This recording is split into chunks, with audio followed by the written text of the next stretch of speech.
Hello दोस्तों, नमस्कार। जो अभी की सबसे बड़ी खबर आ रही है, जहां पर कतर में फंसे 8 भारतीयों को जो मिली है फांसी की सजा, जिस पर जयशंकर जी ने की परिवार वालों से मुलाकात। इस फैसले को लेकर परिवार वालों से क्या कहा जयशंकर जी ने, सबसे पहले आपको बताएंगे दोस्तों। इतना ही नहीं, कतर में फांसी की सजा पाए पूर्व अधिकारियों को लेकर नौसेना ने सबसे बड़ा बयान दिया है। आखिर इंडियन चीफ ने क्या कहा है वो भी आपको सुनवाएंगे, साथ ही साथ बताएंगे जहां कश्मीर पर उगलता रहता है जहर, पाकिस्तान के इस जिगरी दोस्त के साथ भारत ने किया सैन्य अभ्यास, देखता रह गया पाकिस्तान। बताएंगे, एक से एक बड़ी खबर बने रहेगा वीडियो अंत तक। लेकिन खबरों में आगे बढ़ने से पहले आप भी अपने देश का दिल से समर्थन करते और मानते हैं कि मेरा भारत महान है और मोदी है तो हर चीज मुमकिन है, तो इस वीडियो को भी कर दीजिए लाइक, चैनल कर दीजिए सब्सक्राइब, बेल आइकन दबाइए, साथ ही कमेंट बॉक्स में लिख दीजिएगा जय हिंद। जी हाँ दोस्तों, तो चलते हैं पहली और सबसे बड़ी खबर की तरफ, जहां पर कतर में 8 भारतीयों को सजा। जयशंकर ने की परिवार वालों से मुलाकात, कहा इस फैसले से हम गहरे सदमे में है। बता दें, विदेश मंत्री जयशंकर जी ने सोमवार को कतर में हिरासत में लिए गए 8 भारतीयों के परिवारों से मुलाकात की और उन्हें आश्वासन दिया कि सरकार उनकी रिहाई के लिए सभी प्रयास करेगी। विदेश मंत्री ने कहा कि सरकार मामले को सर्वोच्च महत्व देती है और इस संबंध में परिवारों के साथ निकटता से समन्वय करेगी। जयशंकर जी ने इस बात पर जोर दिया है कि सरकार उनकी रिहाई के लिए सभी प्रयास करना जारी रखेगी। जयशंकर जी ने एक्स पर पोस्ट किया, इस संबंध में परिवारों के साथ निकटता से समन्वय करेंगे। ये कतर के प्रथम दृष्टया न्यायालय द्वारा दोहा में हिरासत में लिए गए 8 पूर्व नौसेना अधिकारियों के लिए मौत की सजा का फैसला सुनाए जाने के बाद आया है। विदेश मंत्रालय ने कहा कि फैसले से उसे गहरा सदमा लगा है और अब विस्तृत फैसले का इंतजार है। विदेश मंत्रालय ने एक बयान में कहा कि हमारे पास प्रारंभिक जानकारी है कि कतर की प्रथम दृष्टया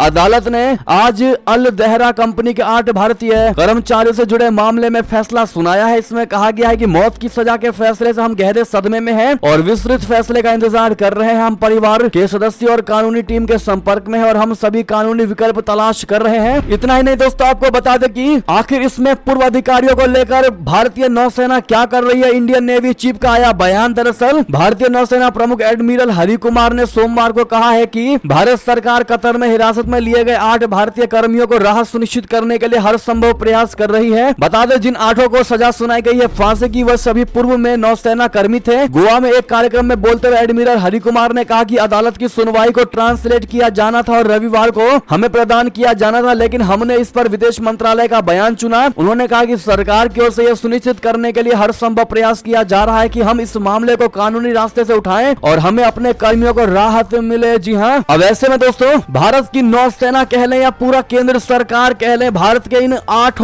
पूर्व अधिकारियों को किसी भी कीमत पर छुड़ाने के लिए, किसी भी कीमत पर मौत की सजा को हटवाने के लिए पूरे जोरों शोरों से लगी हुई है। अगर आपको भी दोस्तों मोदी सरकार पर पूरा भरोसा और मानते हैं कि मोदी जी वास्तव में ये भी करके दिखाएंगे, तो कमेंट में लॉन्ग लिव मोदी जी जरूर कहिएगा। साथ ही साथ दोस्तों ये जरूर बताइएगा कि आपको क्या लगता है, आखिर कतर ने ये फैसला अचानक क्यों लिया है, क्यों अचानक फांसी की सजा दी गई है, क्या कोई दुश्मन देश कतर को फुसलाने की कोशिश तो नहीं कर रहा। जो भी आपको लगता है दोस्तों प्लीज बताइएगा। चलते अगली खबर की तरफ, जहां पाकिस्तान के जिगरी दोस्त के साथ भारत कर रहा है सैन्य अभ्यास, कश्मीर पर उगलता रहता है ये जहर। जी हाँ, जियोपॉलिटिकल खेल भी निराले होते हैं, ये तो मानना पड़ेगा। और भारत में इन दिनों इंडियन आर्मी और मलेशिया की आर्मी के बीच चल रही मिलिट्री एक्सरसाइज को देखकर इसे समझा जा सकता है। मेघालय के उमरोई छावनी में इन दिनों भारत और मलेशिया की सेना ज्वाइंट एक्सरसाइज कर रही है, जिसका वीडियो सामने आया है। ये एक मल्टी डोमेन सैन्य अभ्यास है। डिफेंस प्रेस रिलीज में कहा गया है कि इस सैन्य अभ्यास का नाम एक्सरसाइज हरिमाऊ शक्ति 2023 है और ये आज यानी सोमवार से शुरू हुआ है और ये 5 नवंबर तक चलेगी, जिसमें मलेशियाई सेना की 5वीं रॉयल बटालियन के सैनिक और इंडियन आर्मी के राजपूत रेजिमेंट की एक बटालियन हिस्सा ले रही है। इस सैन्य अभ्यास का पिछला एडिशन नवंबर 2022 में पुलाई फ्लुआंग मलेशिया में आयोजित किया गया था। इस अभ्यास में दोनों पक्षों के लगभग 120 कर्मी शामिल हो रहे हैं, जिसमें दोनों टुकड़ियां एक संयुक्त कमांड पोस्ट और एक संयुक्त निगरानी केंद्र के साथ एक एकीकृत निगरानी ग्रिड स्थापित करेंगी। साथ ही साथ दोस्तों अगली खबर की बात करें, जहां कनाडा में फ्लॉप हुई खालिस्तानियों की जनमत संग्रह रैली, मुट्ठी भर जुटे लोग, ट्रूडो का भारत विरोधी अभियान हुआ फेल। बता दे, ऐसा लग रहा है कि कनाडा में उछल कूद मचा रहे खालिस्तानियों को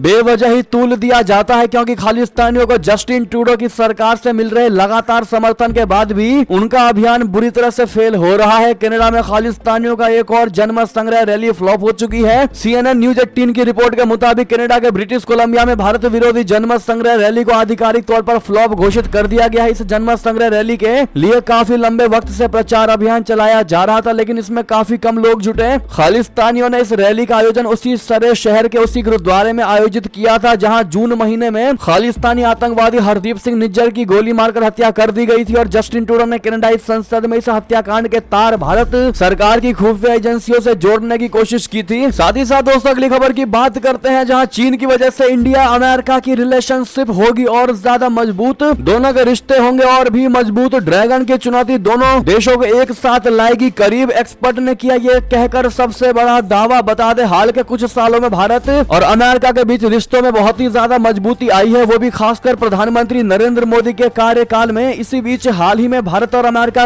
के रिश्ते पर एक प्रतिष्ठित भारतीय अमेरिकी विशेषज्ञ ने कहा कि जब तक चीन खतरा बने रहेगा तब तक अमेरिका भारत के संबंधों में घनिष्ठता आएगी। Carnegie Endowment for International Peace में Tata chair for strategic affairs के एशले टेलिस ने कहा कि आने वाले वर्षों में न केवल दोनों देशों के बीच बल्कि दोनों समाजों के बीच संबंधों में गहराई देखी जाएगी। Tata chair for strategic affairs के एशले टेलिस ने कहा कि भारत अमेरिका का रिश्ता तब तक गहरा होना तय है जब तक चीन वहां मौजूद रहेगा, जिसे यानी चीन दोनों देशों को प्रतिबंधित करना होगा। चीन के साथ तनाव बरकरार रहने के कारण दुनिया की सबसे तेजी से बढ़ती अर्थव्यवस्थाओं में से एक के साथ संबंध मजबूत करने के लिए अमेरिका भारत पर ध्यान केंद्रित कर रहा है। जी हाँ, बढ़ते अगली खबर की तरफ जहां पर यूक्रेन से बातचीत को तैयार है रशिया। रक्षा मंत्री सर्गेई लावरोव ने कहा कि अमेरिका बढ़ा रहा है भू राजनीतिक तनाव। दरअसल रशिया यूक्रेन युद्ध के बीच इस वक्त की सबसे बड़ी और अहम खबर है। रशिया ने यूक्रेन से बातचीत को तैयार होने की बात कही है। हालांकि यूक्रेन की ओर से रशिया के प्रस्ताव का अभी तक कोई जवाब नहीं दिया गया है। वहीं रशिया के रक्षा मंत्री सर्गेई शोइगु ने अमेरिका पर कई गंभीर आरोप लगाया है। शोइगु ने सोमवार को कहा कि अमेरिका अपना आधिपत्य बनाए रखने के लिए भू राजनीतिक तनावों को हवा दे रहा है। साथ ही उन्होंने प्रमुख देशों के बीच टकराव के खतरे को लेकर आग्रह किया है। बीजिंग में रक्षा मंच शियांग शन फोरम को संबोधित करते हुए शोइगु ने यह भी कहा है कि अमेरिका और उसके एशिया प्रशांत सहयोगी क्षेत्र में स्थिरता को कमजोर कर रहे हैं। ये सैन्य कूटनीति पर केंद्रित चीन का सबसे बड़ा वार्षिक कार्यक्रम है। शोइगु ने कहा कि अपना भू राजनीतिक और रणनीतिक प्रभुत्व बरकरार रखने के लिए अमेरिका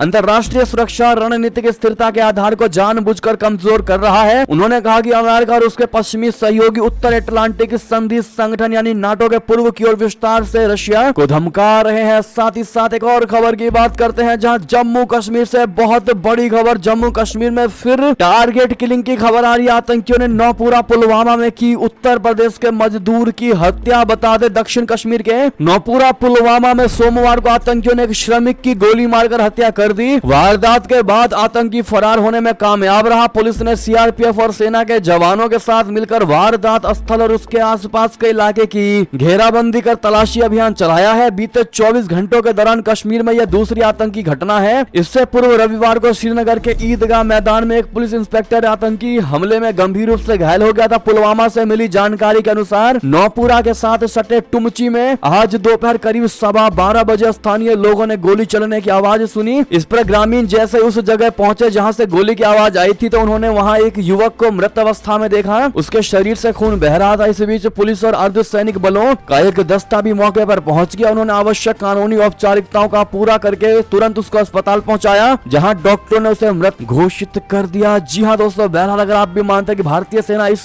किलिंग का बदला अवश्य लेगी तो कमेंट में जय हिंद जरूर कहिएगा। और दोस्तों इस मृतक को श्रद्धांजलि आप लोग जरूर दीजिएगा। बहरहाल ये थे भी कि सारी बड़ी खबरें। आपको हमारी खबर कैसी लगी? आशा करता हूँ बहुत अच्छी लगी होगी। अगर थोड़ी भी अच्छी लगी तो इस वीडियो को दोस्तों में, भाइयों में, रिश्तेदारों में शेयर जरूर कर दीजिएगा। व्हाट्सएप, फेसबुक, ट्विटर यानी एक्स के माध्यम से और भी कर दीजिए। इस वीडियो को लाइक, चैनल कर दीजिए सब्सक्राइब, बेल आइकन दबाइए। साथ ही कमेंट बॉक्स में लिख दीजिएगा जय हिंद जय भारत। और यहाँ तक बने रहने के लिए आप सभी का